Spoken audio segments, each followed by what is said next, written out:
Thank you, Janelle. Go ahead and add some more questions from Slido. I'll go ahead and go through the top of these, but we'll read them as they come in. So, Janelle, how much of a role will synthetic data play in training AI models? Well, that's a tricky one because I know in cases where data is scarce, synthetic data can generate more of it. But I think we've seen, especially when people have been looking at what happens to, for example, text generating algorithms trained on the outputs of previous text generating algorithms, you actually come up, the results get degraded pretty quickly. And so it'd be really tough to kind of avoid these effects accumulating in the data. And I think we're seeing people worrying about that for future generations of text generating algorithms scraping data from the internet that has so much synthetic text in it already. And have you run into licensing? Like certain models can only use certain license, say BSD or MIT, that you can't use those to input into other models. Have you run into that? Yeah, the licensing is, I think, is an interesting question too. Like, how do the if you restrict yourself to known data sets, then your data pool is smaller, and that's harder to work with.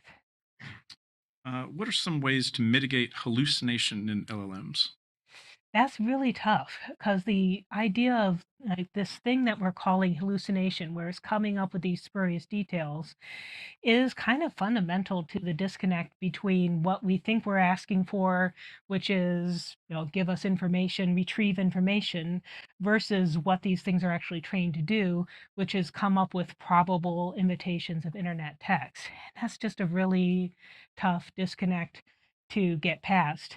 And, especially if we can be fooled into thinking we have success if we have memorization instead.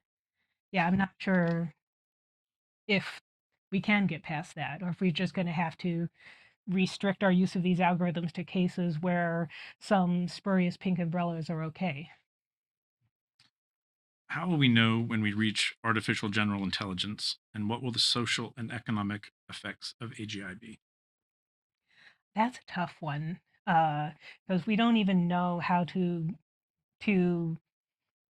define intelligence, and between human intelligence and animal intelligence, we don't even have that sorted out.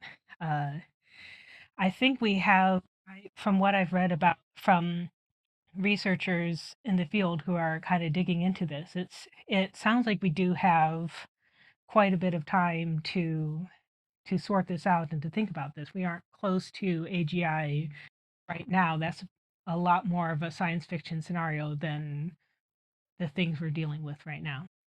And related to that, should we Mm. regulate AGI sooner or later? And when should we really get concerned about its impact on broader society? I don't think it's time to be concerned about AGI. I do think, especially given the sort of examples I've seen here, where what looks like understanding, what looks like uh, domain competence is a lot of shortcuts and a lot of surface appearances. I think we are, that is very far away as a concern, and there are definitely things we should be concerned about in AI, but it's more immediate things that are happening now with these algorithms are being deployed and in many cases unfairly. What are some books or writers have influenced the way you think and the way you write? Oh, let's see. I do read a lot of science fiction. And so this idea of using science fiction to put things through clearly, I'm sure that comes through in my writing. My own book, like and a bunch of these cartoons that you've seen in the presentation itself, like that's pretty strongly influenced by the XKCD books, so Randall Munroe's What If books, and this sort of using cartoons and humor to get stuff apart across, and every page you open up to has like something to break up the wall of text and some cartoon or diagram or something. I really like that way of communicating science. Are there any lessons learned from attempting to solve the alignment problem in AI that we can apply to help align incentives with human organizations? Hmm. Now, there are some parallels between, if you have a faulty merit function and you don't have enough constraints on it, like we can see algorithms can do all sorts of stuff that's maybe not good for society if they're trying to maximize some things. And we can see examples of people using and deploying these algorithms where they seem to be maximizing profit and not thinking about some other kinds of things we would like them to be important or like to be important and like them to consider. So from that sense, I guess we would be applying alignment to the algorithms themselves, which don't have agency and can't comprehend what alignment even is, but applying it to the people who are using the algorithms and deploying them. And sort of related, so there's going to be a proliferation of AI generated information on the internet. How Yeah. do we deal with a flood of so much probable information? That's really tough. It is annoying. Like as we've noticed, you try and search for something, and you're like, no, no, give me something that a human wrote. Don't just, give me this synthetic information. And that's tough because the algorithms that we have right now for detecting AI generated text have their own problems. So they have problems with false positives where they tend to flag text as AI generated when it's not. And there's been some research that come out that say a lot of these tools will tend to flag the writing by non-native English speakers much more often than native English speakers. So it's kind of unfair in the way that it does its sorting. So I hesitate to say we can use those tools, but uh, it is a problem. What is your advice to aspiring writers? Oh, I would say read what you really want to read, and then write what you really want to read as well. So if you're writing for yourself, and there's going to be somebody else who also thinks you're writing just for them.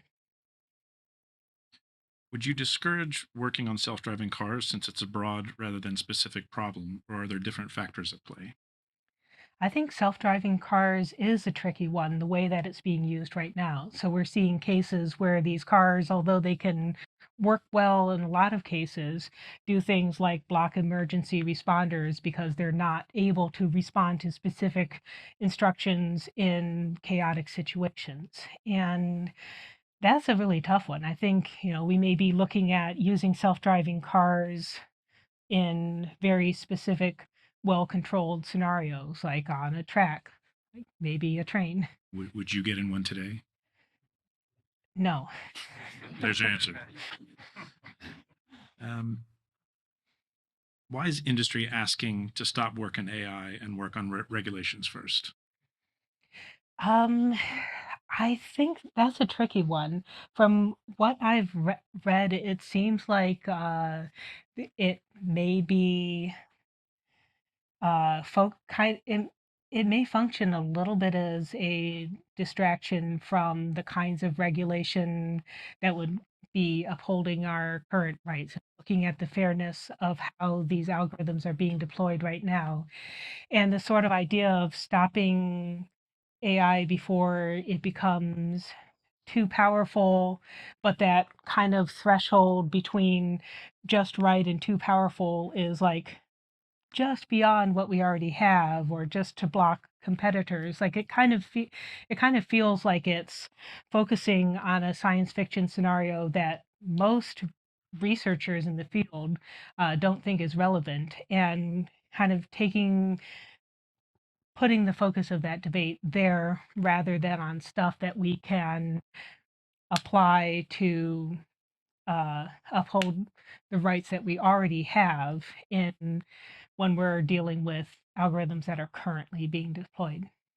And you mentioned a couple of tools in your talk that you use for the talk. What tools do you use, AI tools, in your kind of day to day? What are the ones that are in your workflow?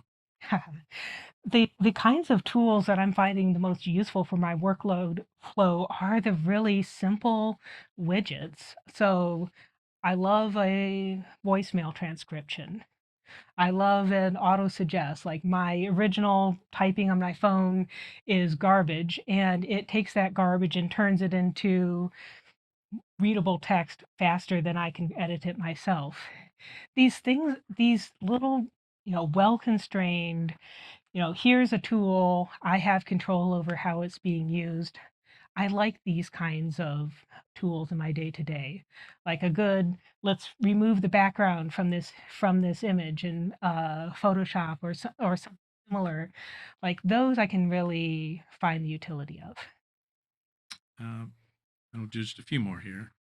So, taking AI written books sold on Amazon as an example, should there be regulations or tagging for AI produced media which is meant to be consumed? Kind of like a warning label, maybe.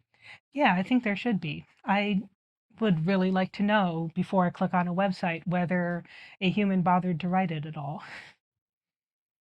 Can you think of one general solution that could help improve AI accuracy that you would like to see in modern AI tools such as ChatGPT? Ooh, now if I knew that answer, that would be a really valuable contribution to the field as a researcher. And unfortunately, yeah, I don't know. So there's still more work to do. There is. And I want to say thank you to Janelle. That was Thank you so much. Thank you all.